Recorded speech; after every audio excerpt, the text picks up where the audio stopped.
राम जी बोले, नहीं, यह सारा सामान कबीरदास जी का ही है। उन्होंने हमें ही कपड़ा बेचकर यह सारा सामान खरीदा है। हम तो बस इस सामान को आपके घर छोड़ने आए हैं। आप घर में जगह बता दो, हम यह सामान रख देंगे। नीमा जान ने बहुत समझाया, परंतु केशव बंजारा नहीं माना और उसने सारा सामान कबीरदास जी के घर के आंगन में रखवा दिया और चल गया। इतना सारा सामान देखकर नीमा जान आश्चर्यचकित रह गई। उसके घर के आंगन में और घर के भीतर पैर रखने तक भी जगह नहीं बची। हर तरफ कीमती कपड़े, गहने, जेवरात, खाने पीने का सामान बोरियों में भर भर के रखा हुआ था। कबीरदास जी के घर के आसपास रहने वाले लोग, जो उनके 3 दिनों से भूखे परिवार को भोजन तक नहीं पूछ रहे थे, वे लोग नीमा जान की उस सामान को रखवाने में मदद करने लगे। कबीरदास जी के घर में बैठकर तक की जगह नहीं बची थी। इसलिए नीमा जान ने उस धन से उसी दिन अपने पड़ोसी का बड़ा घर खरीद लिया और सारा सामान उसमें रखवा दिया। तब तो कबीरदास जी का परिवार आनंद से रहने लगा। परंतु 4-5 दिन और बीत गए, लेकिन कबीरदास जी अभी तक घर नहीं पहुँचे थे। कबीरदास जी की माँ अपने मोहल्ले के कुछ लोगों को 5-5 स्वर्ण मुद्राएं दी और उन्हें कबीरदास जी की खोज में भेजा। उन लोगों ने सारी काशी छान मारी। अंत में कबीरदास जी गंगा के किनारे झाड़ियों में उन्हें मिल गए। कबीरदास जी वहाँ बैठे बैठे राम राम जप रहे थे। उन्हें लोगों ने कबीरदास जी से कहा, कबीरदास जी, आप यहाँ बैठे हैं, वहाँ आपके घर अन्न धन के भंडार भर गए हैं। आपकी माँ से इतनी संपत्ति संभाली नहीं जा रही है। घर में सब रो रो कर बेचैन हो रहे हैं। आप जल्दी से अपने घर चलिए। कबीरदास जी बोले, कौन सी संपत्ति और कौन दे गया है इतना सब? लोगों ने कहा, वो केशव बंजारा जिसे आपने कपड़ा बेचा था, वो आपके घर पर अतुल्य संपत्ति छोड़ कर गए हैं। अब आपको कपड़ा बुनने की भी ज़रूरत नहीं पड़ेगी, इसलिए अब आप घर चलिए।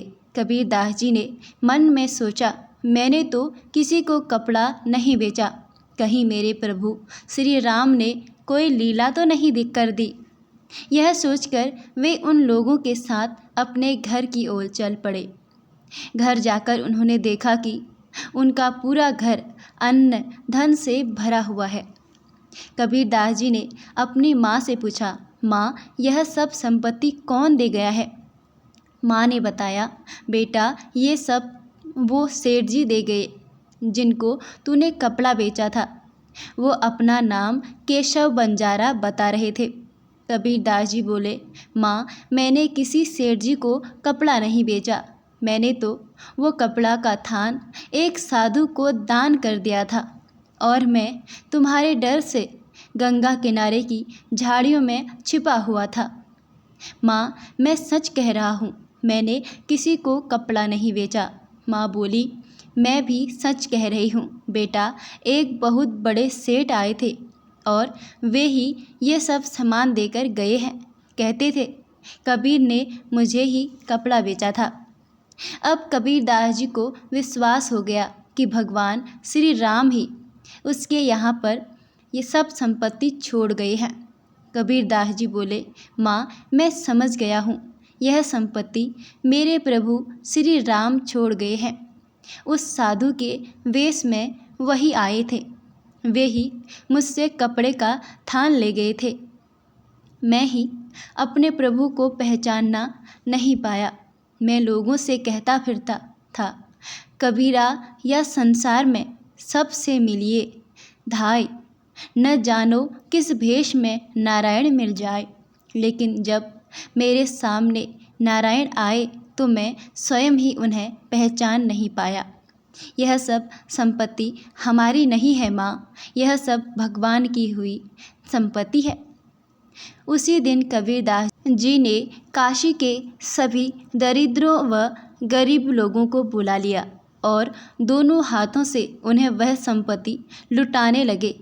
उसकी माँ उन्हें बार बार रोकती थी, परंतु कबीरदास जी नहीं माने। वे भर भर के लोगों को संपत्ति दान करने लगे। माँ बोली, बेटा ऐसा ही सब कुछ लुटा देगा तो हमें फिर से रोटी के लाले पड़ जाएंगे।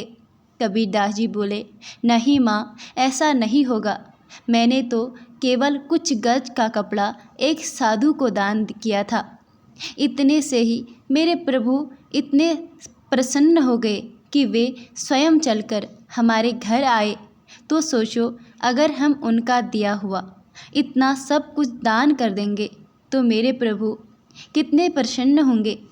यह कहकर कबीरदास जी ने वह सब कुछ गरीबों को दान कर दिया।